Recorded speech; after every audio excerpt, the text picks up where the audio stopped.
Do you guys remember back at UFC 268 when Halle Berry took part in the ceremonial weigh-ins between Rose Namajunas and Zhang Weili? And then after the fight, she put the belt on Rose? No?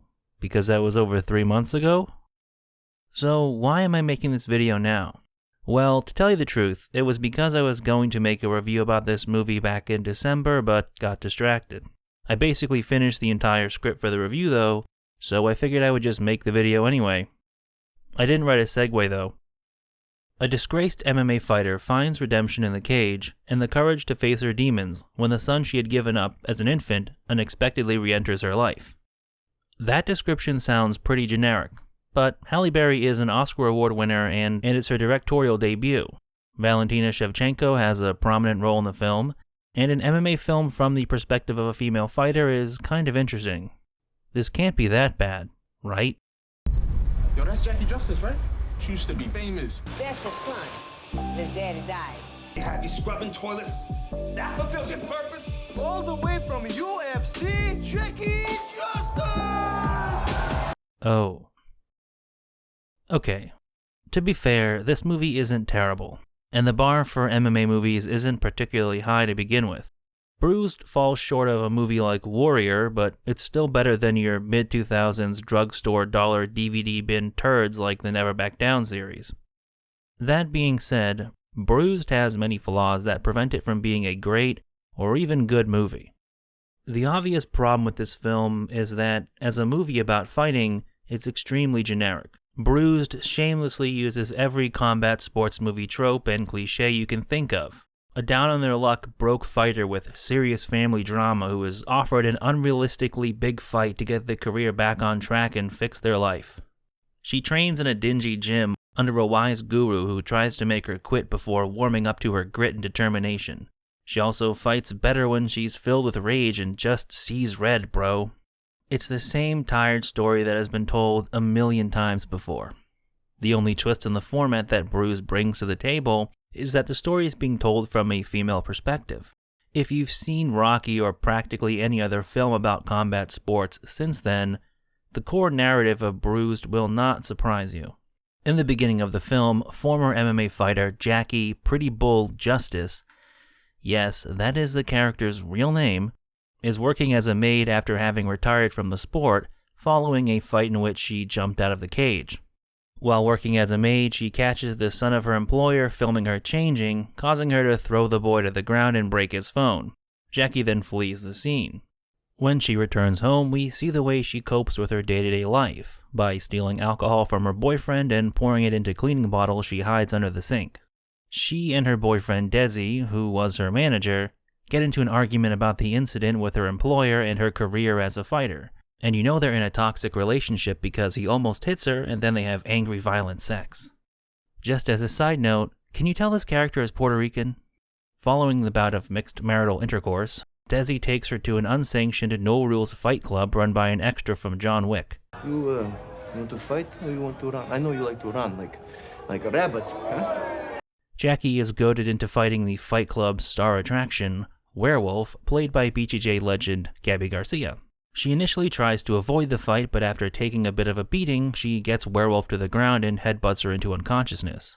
As outlandish as this scenario is, at least they portrayed Gabby's striking in chin accurately.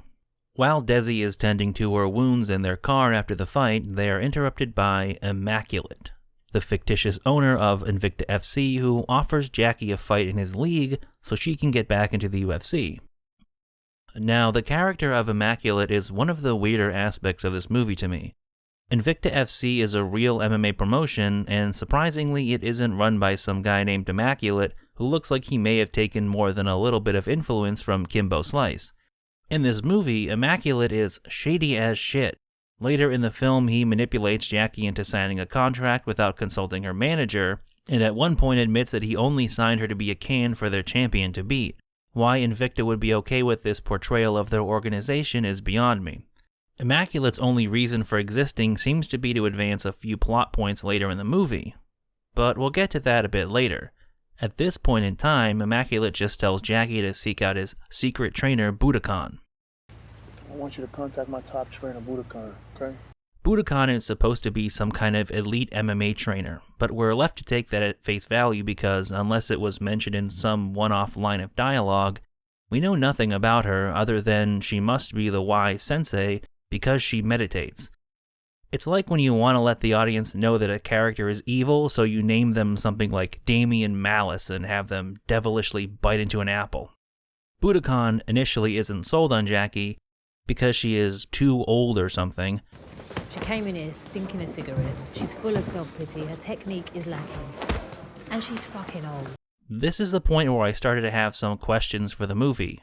See, Bruised is over 2 hours long, but surprisingly little time is given to Jackie's story before the start of the film. The main way the movie doles out background information is through occasional exposition dumps where tons of crucial information is dropped on us in a short period of time.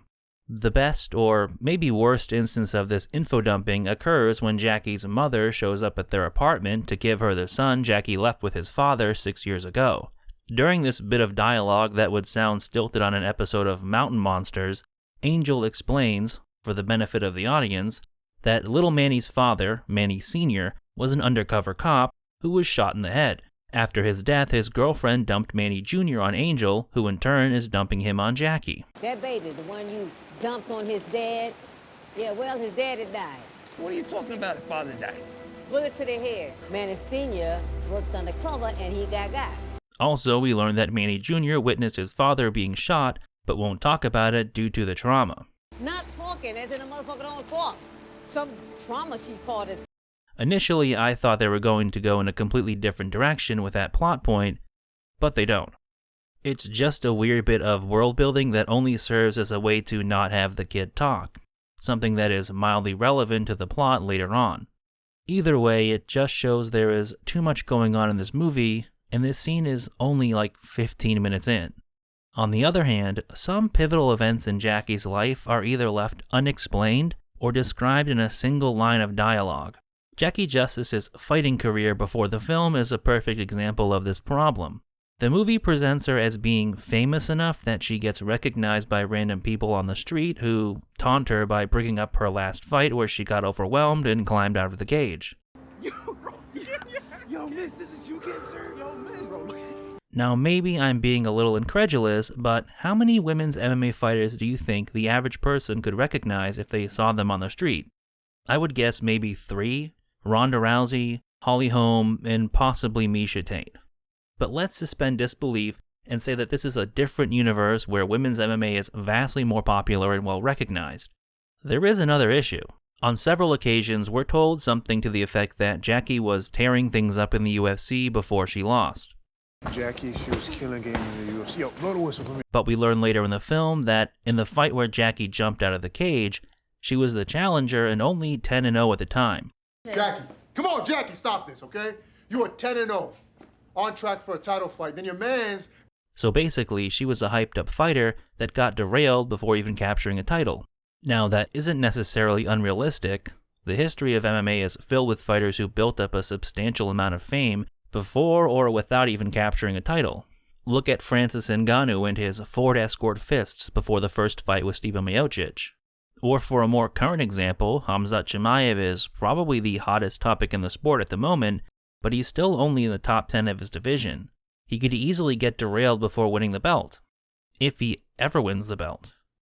Honestly, a story told from the perspective of a hype-trained fighter who faced a crushing defeat and then has to work their way back to the top would be pretty interesting. But that isn't how this character is presented. Jackie is described as being old and slow.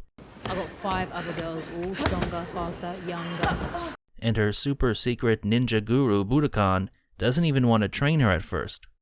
So they're clearly portraying this character as past her prime, as a veteran. At the same time, we're told that Jackie had only retired 4 years prior to the beginning of the movie. I bet you haven't slept good in the past 4 years, huh? So how old is this character supposed to be exactly? At one point, Kimbo Ross mentions her past as a juvenile offender. But you was in Spofford as a juvenile. Halle Berry doesn't look bad for 55, but she doesn't look like she's in her 20s or early 30s either. Some of this confusion likely comes from the fact that in the initial version of the script for this movie, The character was a younger, Irish Catholic white girl and gonna be played by Blake Lively before Berry replaced her, which is why I think they were vague with her age and sort of hinted at somewhere around the early to mid-30s. For some perspective, Misha Tate is 35 years old and was retired for almost 5 years between fighting Raquel Pennington in November of 2016 and her return against Marion Renault in July of 2021. Regardless of Tate's current standing in the UFC, I don't really see anybody treating her like she is old or that far past her prime. Speaking of Misha Tate, there is another issue with Jackie's background now that I think about it. Wouldn't a hyped-up fighter getting pregnant, then abandoning her child before her title shot, be something people would bring up? Like, John Anik can't stop mentioning fighters' custody battles or whether or not they're actively lactating, so this seems like something people would remember about her. Maybe this all seems a bit nitpicky, but I think it's an important issue. These holes and vagaries make the character feel like a facade, not a real person you have sympathy for or want to see succeed, which is all the movie is interested in making you do. Where Bruised diverges from your average fight movie is that it also wants to be a generic Lifetime original movie and basically uses every trope and cliche from that genre as well. Jackie is in an abusive relationship with her manager/boyfriend. She has a toxic relationship with her mother, as well as abandonment issues from her own father leaving when she was a child. She was a juvenile offender and also a victim of sexual abuse. Then there is the complicated relationship she has with her own son, who she abandoned 6 years ago. The end result of trying to combine these two genres is that the film feels like it's throwing everything it can at you to make you sympathize with his character and her underdog story. The problem with this shotgun approach is that there is simply too much going on to care, or for that matter, even know what is going on at times. There are some moments where you can sympathize with his character, such as when Jackie first meets Manny. She has a complete breakdown that causes her to flee the apartment and run through the rain. Another great example comes the following morning when Manny's presence is enough to leave her almost completely catatonic. This is someone who is frozen in shock and overwhelmed by being forced to face the consequences of a decision she thought she had left behind her years ago. That is a pretty damn powerful concept. Or it would be if the movie gave people time to process it, but the movie doesn't have time for that. We need to keep moving on to the next bit of conflict or drama. What follows is a mix of Jackie training, alternating with scenes of her trying to adjust to the difficulties of being a new parent. There are a few good moments that illustrate the tenuous bond growing between Jackie and Manny. At one point, Jackie takes out Manny's phone and watches a clip of him and his father playing the keyboard together and singing, showing that at one point he was far more happy and vibrant than he is now. On the flip side, we also get a lot of scenes that seem really unnecessary, like the weird scene where Jackie is trying to get Manny enrolled in school, but she won't listen to his efforts to get his attention and he pees his pants. There is also the ubiquitous scene where Jackie doesn't have enough money to pay for all of her items at the convenience store, so she puts back some of her own items to buy him a candy bar. It feels like it was put in the movie to spell out to the audience in bold letters that she is starting to care about him. In the meantime, her relationship with Desi is starting to disintegrate. Things with Desi really fall apart following a scene where Immaculate offers Jackie a title fight. After delivering the exposition that Jackie was a juvenile delinquent, we find out that Immaculate did 15 years for second-degree murder. I did 15 years for second-degree murder when I was 16 years old. And when he got out, somebody gave him a second chance, so he's trying to give a second chance to Jackie by giving her a fight with the women's flyweight champion, Lucia Ladykiller Chavez, played by Valentina Shevchenko. Jackie tries to say that she needs to talk it over with Desi, but Immaculate counters that Desi is an incompetent manager who booked her in a title fight before she was ready. But your man's incompetent, Jackie. And this is why he has no other fighters. During the resulting argument, Jackie tells Desi that she signed the contract Immaculate offered her, and the argument becomes even more explosive. While they're fighting, Manny makes food but gets distracted and starts a fire. This causes Desi to lash out at him and Jackie to defend him, proving her growing devotion to Manny. Following this fight, Desi descends into full-blown alcoholism. During one of their fights, he loses his shit over Manny playing the keyboard and destroys the instrument, hitting Jackie in the process. Jackie packs up her things and takes Manny to stay with her mother, Angel. This only leads to another conflict during a scene where Angel says she's going on a date, and Jackie warns her not to bring her date home. The two start arguing, and we get the revelation that when Jackie was younger, she was assaulted by her mother's boyfriends and Angel's brother Dexter. What kind of bullshit was you serving to yourself when your baby girl was back there in that room being raped? Raped? One of the main criticisms Bruised has received is that it has a tonal problem, and this scene embodies that complaint. It comes out of nowhere, and the subject is handled very poorly. It's also probably one of the low points of the movie as far as the acting goes. Dexter paid the rent! No, I paid the rent! With my ass and my mouth and all my private parts. In the grand scheme of things, it really only serves to get Jackie to move in with Budokan and set up another conflict with Angel later in the movie. This conflict begins when Immaculate berates Jackie in the gym for having missed a day training to spend the time with Manny. Who the fuck do you think you are, huh? Missing a day of training in my gym for my motherfucking title belt. During this dressing down, Immaculate reveals that he brought Jackie in to lose to Ladykiller. And all I need from you is to last 3 rounds and make it look good. Because you ain't even in Ladykiller's class.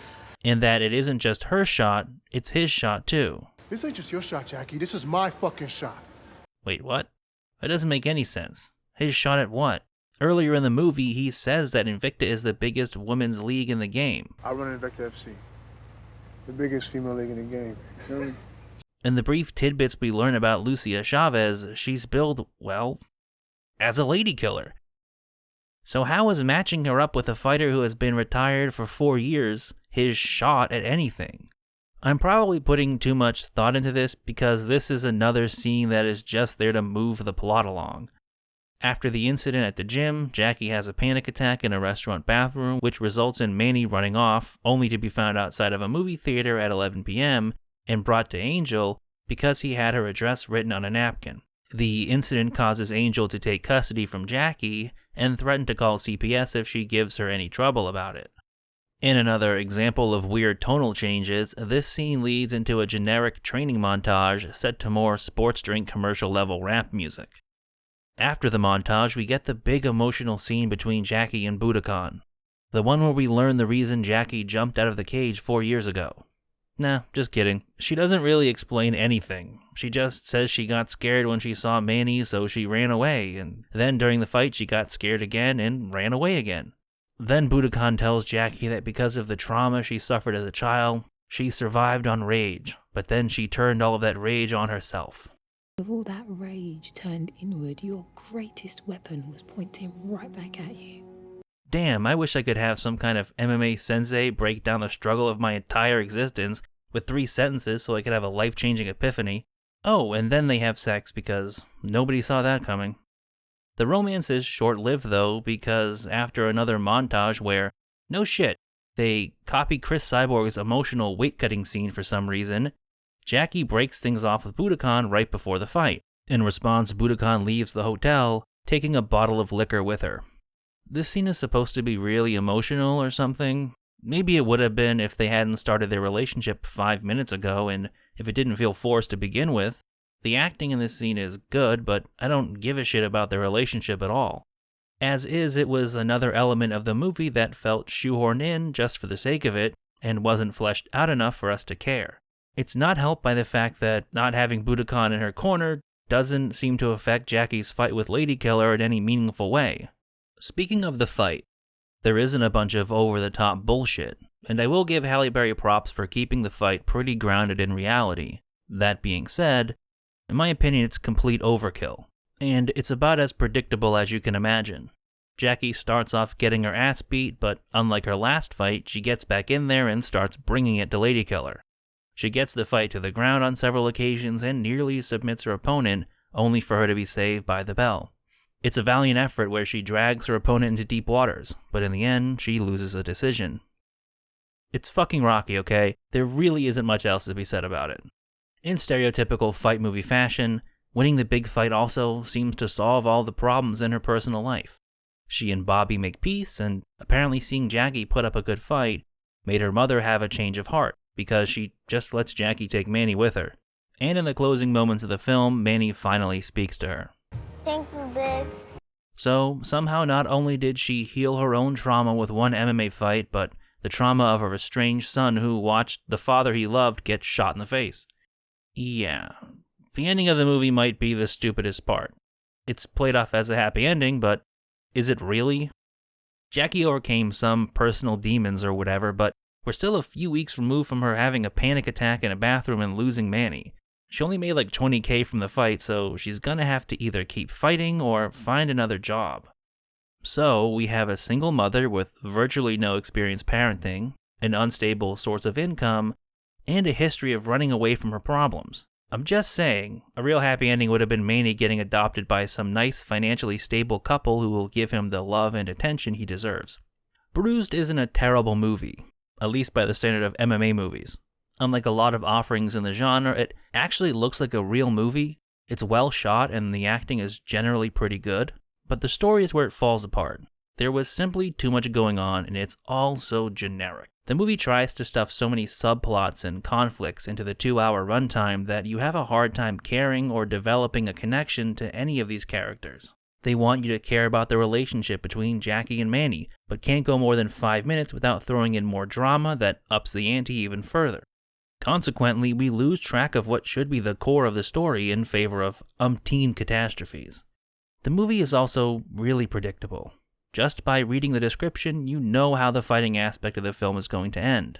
It was also obvious by not having Manny speak that there would be a moment at the end where he finally spoke to Jackie, and that would be their big bonding moment. The subplot with her boyfriend was also painfully obvious from the beginning. There was no way Desi wasn't going to turn into an abusive boyfriend. He looks like the human personification of a natty ice can full of cigarette butts, and in the first 5 minutes of the film, he almost beats her. The eventual romantic angle with Budokan was also all but spelled out as well. The actress playing her was good, considering what she was working with, but the character fell pretty flat. Personally, I think Bruised would have been much better off with a simpler, lower-stakes story that focused more on the relationship with her son. But, alas, that didn't happen. Now, for as much as I've criticized Bruised, it isn't an entirely bad movie. Where I will give some credit to the film is that it generally treats MMA with respect. Well, minus the ridiculous underground fight league that looks like something out of Blood and Bone, or Halle Berry's insistence on using memes from the MMA world like super necessary. You're assaulting kids now? Is that really necessary? That was super necessary. Of course, it's also great to shine a light on women's MMA in general. To have a current top-tier fighter like Valentina Shevchenko play a prominent role in the film is definitely good too. Additionally, it seems like Halle Berry took the MMA aspect of the film seriously, training extensively and doing her own stunts. In interviews for the film, she comes across as a genuine fan. Do you go to these fights? Or you go to MMA fights? Oh, I love it. I love it. Yeah. It's my favorite thing to do. Oh, Every Saturday I'm watching. I go when I can. Maybe a little too much so. See, this film feels a bit like a way for Halle Berry to live out some fantasy of being an MMA fighter. Oh my God, this came from heaven for me because it's where I was at. I've loved boxing since I was a kid. This was like tailor-made for me in so many ways. You can tell she really enjoyed the limelight of being part of the UFC show. And she's tweeted out some inspirational never give up style tweets using a cropped image of her character from the fight with Lucia Chavez. It's also evident in the way that she took over the role of Jackie Justice after Blake Lively dropped out. As she explained to Jimmy Kimmel when her agent passed the project along to her, Berry initially thought she was going to be the star, then had to wait 6 months for Lively to bail so she could take the part. So I had to patiently wait for 6 months until Blake decided it's not something she wanted to do, and then... On its own, this would just be a bit cringy and desperate, if not for the elephant in the room. In August of 2021, former UFC fighter Kat Zingano sued Halle Berry and the production companies behind Bruised. Zingano's claim is that Berry asked her to be part of the film, stating that Kat was a huge inspiration to her and the character of Jackie Justice. A week later, the UFC offered Kat a fight. Allegedly, Berry told Zingano that she couldn't take the fight and appear in the movie for some insurance reasons, so Kat turned the fight down. As a result, she was cut by the UFC, then subsequently told by Berry that she couldn't appear in the movie because only UFC fighters could be in the movie. Strangely, this movie was also made in collaboration with the UFC, hence the weird shenanigans of having Berry be at UFC 268 and put the belt on Rose. She is also managed by WME, the current owners of the UFC, so you can probably see where some conspiracy theories might come from. In November, Berry's lawyers argued that Kat Zingano was cut from the UFC due to being 1-4 in her last 5 fights. But I don't know. To be honest, I have no idea where the truth lies in all of this, and I'm not a lawyer. So I guess we'll just have to see how it all pans out in court. Either way, it cast a bit of a shadow over a movie that really had nothing going for it to begin with. After everything I've said about this movie, I suppose there is still one question left to answer. Is Bruised worth watching on your own? No, not really. It's not an utter waste of your time, but it offers so little in the way of new spins on the genre that there is no compelling reason to watch it, and it's not so bad that it becomes good again. So I would give it something like a 3 to 4 out of 10 at best. If you're absolutely desperate to watch an MMA movie for some reason, check it out. But otherwise, I would skip it. As always, I want to thank you for watching the video, as well as liking, commenting, and subscribing. And a special thank you to my supporters on Patreon who help make these videos possible. Thank you. Iron Shamrock, woke me to my drug.